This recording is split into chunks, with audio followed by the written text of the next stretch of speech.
ಅನಿವಾರ್ಯವೋ ಯಾವುದು ಅವಶ್ಯಕವೋ ಅದನ್ನೆಲ್ಲವನ್ನೂ ಕೂಡ ತಾವು ಕೊಟ್ಟು ಸಲಹುತ್ತಾರೆ. ಜೊತೆಗೆ ಅವರು ಒಂದು ಕಣ್ಣೋಟ ಬಿದ್ರೆ ಸಾಕಂತ್ರಿ, ನಮ್ಗೆ ಹೆಚ್ಚೇನು ಬೇಡ. ರಾಯರ ಮುಂದೆ ನಿಂತು ನಾವೇನ್ ಕೇಳ್ಕೊಳ್ಬೇಕು?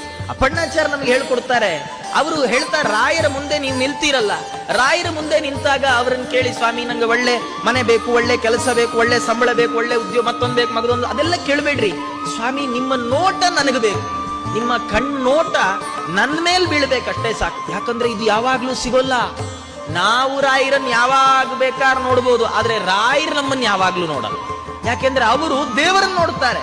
ಅಂತರ್ಮುಖಿಗಳಾಗಿ ಕಣ್ಣು ಮುಚ್ಚಿ ಒಳ ಮನಸ್ಸಿನಿಂದ ಭಗವಂತನನ್ನು ನೋಡ್ತಾ ಇರ್ತಾರೆ ರಾಯರು. ರಾಯರ ದೃಷ್ಟಿ ನಮ್ಮ ಮೇಲೆ ಯಾವಾಗ್ಲೂ ಬೀಳೋಲ್ಲ. ಆದರೆ ಒಮ್ಮೆ ಬಿದ್ರೆ ಏನಾಗತ್ತೆ ಗೊತ್ತಾ? ಒಮ್ಮೆ ಬಿದ್ರು ಅಗಾದ್ರಿಗಳು, ನಾವು ಮಾಡಿಟ್ಟ ಬೆಟ್ಟದಷ್ಟು ದೊಡ್ಡ ಪಾಪಗಳೇನಿದ್ದಾವೆ